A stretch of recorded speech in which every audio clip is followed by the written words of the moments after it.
Vega Jewelers exclusive luxury bridal jewelry exhibition 6th and 7th December, Hotel ITC Grand, Bay Beach Road, Vizag.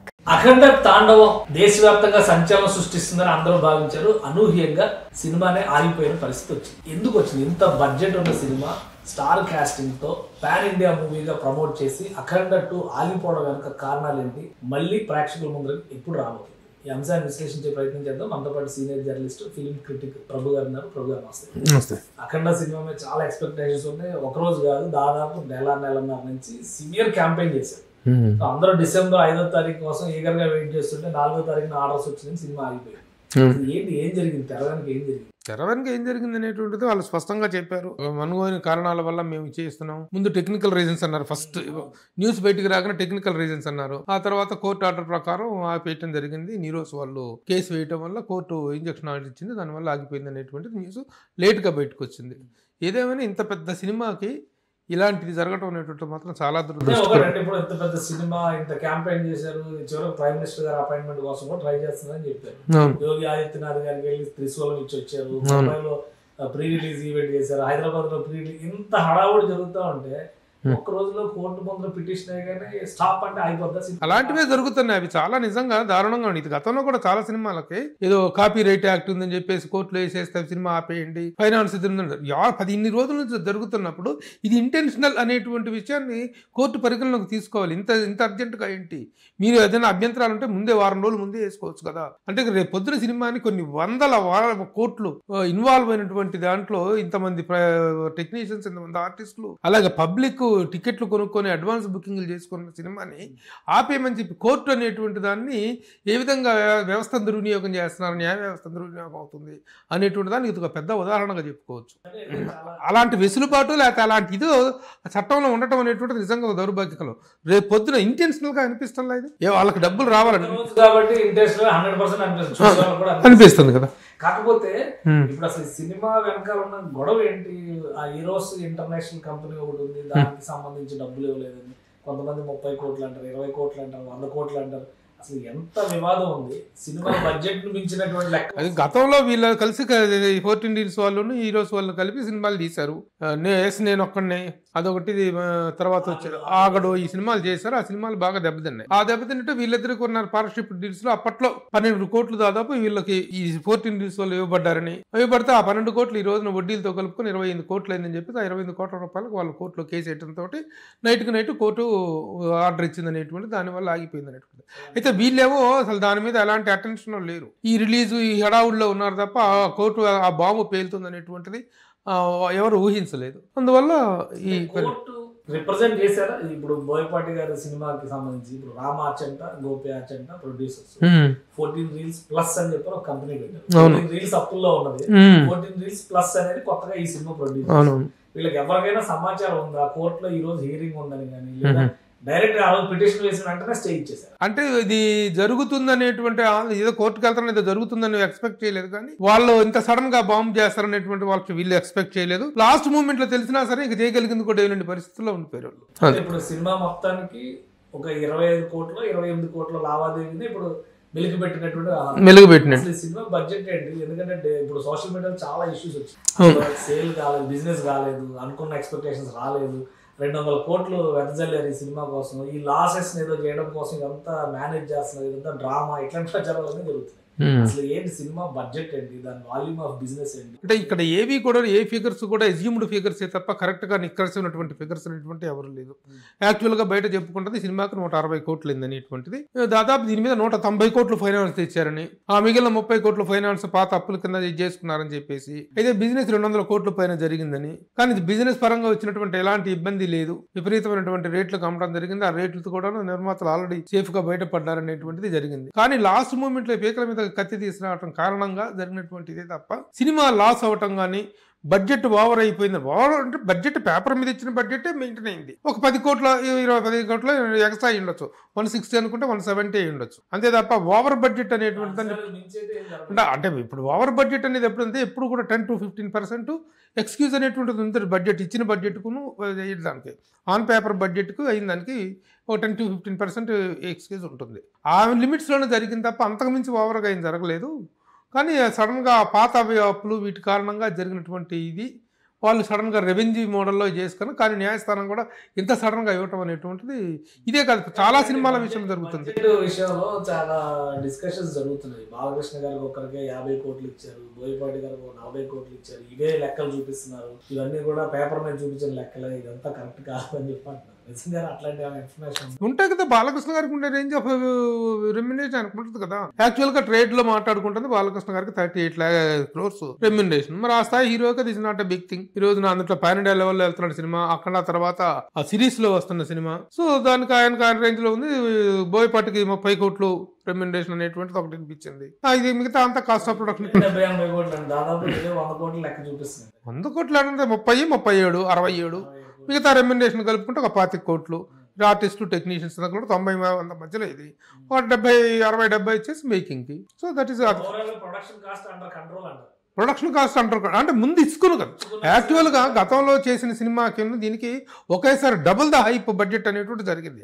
అది ఎంతవరకు healthy అనేటువంటి అది వేరే విషయం. కానీ వీళ్ళు ప్రొడ్యూసర్స్ ఈ బడ్జెట్కి ప్రిపేర్ అయ్యే దిగారు కాబట్టి ఓవర్ కదా. ఎప్పుడైతే ప్రిపేర్ అయ్యి నువ్వు 100 కోట్లకు తీసుకో, 200 కోట్లకు తీసుకో, if you are prepared that is the healthy budget. Prepare కాకుండానే ఓవర్ అయిపోయింది అనుకోండి, డైరెక్టరో హీరోలో వీళ్ళ కారణంగా, that is called miss budget అంటాం, ఓవర్ బడ్జెట్ అంటాం. అదే ఆ పాయింట్ లిమిటేషన్స్ లోనే ఉంది. సో ఇప్పుడు అన్ని చోట్ల టికెట్స్ అమ్మేశారు. ఈవెన్ అమెరికాలో కూడా చాలా మంది రాత్రి కాల్స్ కూడా చేశారు, అంటే సినిమా ఉంటుందా లేదా, అక్కడ పడుతుందా లేదా. ఇక్కడ ప్రీమియర్ షో పడితే అక్కడ వాళ్ళకి మా మొదటి షో పడుతుందని ఎక్స్పెక్టేషన్స్. 12:30 వరకు 1 గంట వరకు కూడా చూశారు. అసలు ఇప్పుడు అన్ని చోట్ల ఆన్లైన్ లో అమ్మేశారు, థియేటర్ల దగ్గర టికెట్లు అమ్మారు. ఏంటి పరిస్థితి? మరి డబ్బులు రిటర్న్ ఇచ్చారా? థియేటర్ల దగ్గర డబ్బులు ఇచ్చారు, థియేటర్ల డబ్బుల దగ్గర ఇవ్వకపోతే పగిలిపోతాయి, థియేటర్లు బద్దలైపోతాయి. అక్కడ కొంచెం డిసప్పాయింట్మెంట్, సినిమా ఆగిపోయిందని డిసప్పాయింట్మెంట్ లో ఫ్యాన్స్ ఉండటం, అభిమానులు ఉండటం జరిగింది. కానీ థియేటర్ గా ప్రేక్షకులకు ఇవ్వాల్సిన ఇచ్చేసారు, అది కదా జరగలేదు. ఇక్కడ ఏంటనేటువంటిది మాత్రమే ఈ మల్లగుల్లాలు అనేటువంటివి జరుగుతూ ఉన్నాయి. ఎప్పుడు సాల్వ్ అవుతాయి ఏంటనేటువంటిది చేసుకోలేదా? మరి ఇండస్ట్రీలో పెద్దలు స్టార్ 4 పిల్లర్స్ లో ఒకరు బాలకృష్ణ గారు అంటారు, అంత పెద్ద ఆయన సినిమా ఆపేస్తుంటే ఇండస్ట్రీలో పెద్దలు గానీ ఈ సమస్యను పరిష్కరించే ప్రయత్నాలు గానీ ఏవి జరగలేదా? అంటే అసలు ఎవరన్నా ఊహించుంటే ముందు జాగ్రత్త చర్యలు ఉంటాయి. ఈ సినిమాకి ప్రాబ్లమ్స్ ఉన్నాయి, ఈ సినిమా ఈ కష్టాల్లో ఉంది కాబట్టి దీన్ని బయటపడేయాలనేటువంటి విషయం తెలిసుంటే ముందు, ఇది ఓవర్ నైట్ గా రాత్రి బద్దలైనటువంటి బరస్ట్ అయినటువంటి బబుల్ ఇది. అదే వాళ్ళు చేశారు. అబ్బారు వాళ్ళకేమి సంబంధం? బాలకృష్ణ గారిని బోయపాటిని చేసుకోవటం గురించి కాదు కదా. ఏం నడుస్తున్నాయి? బుద్ధి జ్ఞానం ఉండాలి, బుద్ధి జ్ఞానం ఉండాలి. అసలు అసలు ఏమన్నా మాట్లాడుకునేదన్నా కామన్ సెన్స్ ఉండాలి. అసలు ఏ విధంగా? అవును, దిల్ రాజు గారు చిరంజీవి గారు కలిసి దీన్ని ఆపేశారనేటువంటిది, ఇది వెనక కుట్ర పని అనేటువంటిది మాట్లాడుకోవటం జరుగుతుంది. బుద్ధి జ్ఞానం ఉండాలి కనీసం. అలాంటిది అట్లా జరుగుతుందా? ఫ్యాన్స్ అనేటువంటి వాళ్ళలో వచ్చినటువంటి ఒక అసంతృప్తి ఆ విధంగా రకరకాలుగా మాట్లాడుకోవడం, ఇది సోషల్ మీడియా చేసినటువంటి పెంట తప్పితే మరొకటి కాదు. సోషల్ మీడియాలో జరుగుతుంటే పెంట. అసలు ఎవరి ఇది వాళ్ళు ఉంటే అసలు బాలకృష్ణ గారికే మ్యాటర్ తెలియదు, ఎవరికీ తెలియదు.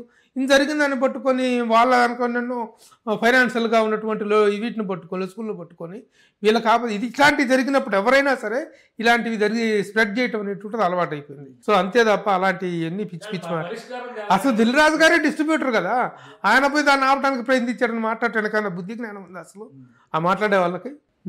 ఆయన ఎఫ్డిసి చైర్మన్, ఆల్రెడీ ఇప్పుడు ప్రొడ్యూసర్స్ కౌన్సిల్ వీళ్ళందరూ కూడా ఉన్నారు.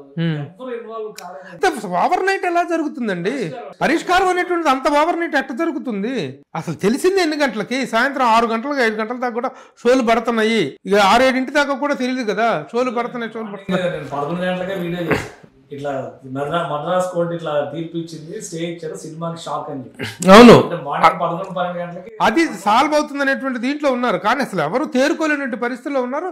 నిర్మాతలు ఏం చేస్తున్నారు అనేటువంటి అప్డేట్ ఎవరికి లేదు అక్కడ. ఇప్పుడు మీరు నిర్మాతలు ఏమైనా టచ్ చేశారు? అసలు ఏంది స్టేటస్ అనేది? కాంటాక్ట్ వాళ్ళు ఎవరికి దొరికేటట్టున్నారు ఇప్పుడు, వాళ్ళు ఎవరికి దొరికేటట్లేదు. తెలిసినటువంటి సోర్సెస్ ప్రకారం రకరకాల ప్రయత్నాలు జరుగుతున్నాయి. ఛాంబర్ లో మల్లగులాలు పడుతున్నారు, రకరకాలుగా ప్రయత్నాలు జరుగుతున్నాయి. ఏం జరుగుతున్నాయి ఎప్పుడు థియేటర్ లో చూపిస్తారు? ఇప్పుడు ప్రేక్షకుల నుంచి ఉండే క్వశ్చన్ అయితే మీరు ఎలా అయినా కొట్టుకోండి, మొత్తానికి ట్రైలర్లు, టీజర్లు, ప్రీ రిలీజ్ ఫంక్షన్లు అన్ని చేసి ఒక ఊరించారు. కానీ ఎప్పుడు చూపిస్తారు సినిమా అని జనాలు ఎదురు చూస్తున్నారు. ఏం పరిష్కారం అవుతుందా? ఈ రోజు రేపటికల్లా వచ్చేయచ్చు ఇట్లాంటి ప్రచారాలు కూడా వస్తున్నాయి. అవకాశం ఉందా? లేదంటే యాక్చువల్గా ఇలాంటి సమస్యలు వచ్చినప్పుడు ఓవర్ నైట్ పరిష్కారాలు జరిగినటువంటి సందర్భాలు ఉన్నాయి. అంటే వాటికి కొంత ప్రిపరేషన్ ఉండేది. ఇదైతే ఇబ్బందుల్లో పడబోతుంది కాబట్టి దీనికి ఎవరో ఒకళ్ళు చేయి కాసుకోవాలి, కొమ్ము కాలినటువంటి ప్రిపరేషన్ ఉండేది. అలాంటి ప్రిపరేషన్కి సంబంధించినటువంటి ఒక ఉత్పాదన ఇది మన ఇదిలాగా పడింది, ఇది ఒక ఉప్పెన్లాగా వచ్చి పడింది. కాబట్టి ఇట్ విల్ టేక్ టైం. అయితే మళ్ళీ ఇప్పుడు ఇంత సడన్గా ఈ హడావుడిలో ఈ గందరగోళంలో మైండ్ సెట్ కూడాను, మా ఆడియన్స్ మైండ్ సెట్ కూడా పోయింది. ఎందుకంటే మామూలు లాస్ కాదు ఇప్పుడు జరిగింది. ఈ రోజున ఇంత పెద్ద సినిమాకి ఓపెనింగ్స్ అనేటువంటి కిల్ అయిపోతే ఇక సినిమా మళ్ళీ కోలుకోవటం అనేది జరగదు. ఎన్నెన్నో హై ఎక్స్పెక్టేషన్స్తో వస్తుంది, కోలుకోవటం జరగదు అనమాట. కాబట్టి ఈ క్రేజ్ ఎలాగో తగ్గలేదు, చాలా క్రేజీ ప్రాజెక్ట్ ఇది. కాబట్టి ఈ 2-3 రోజులు ఈ కొంపలారిపోయేదేమి లేదు. మొత్తం అన్ని సెట్ చేసుకుని మళ్ళీ ఒక డేట్ 18వ తారీఖునో 12వ తారీఖునో ఒక డేట్ అనుకొని ఆ టైంకి వస్తే గ్యాప్ తీసుకొని మళ్ళీ మెంటల్గా ప్రిపేర్ అవుతారు ప్రేక్షకులు కూడా. ఇది ఉంటుంది.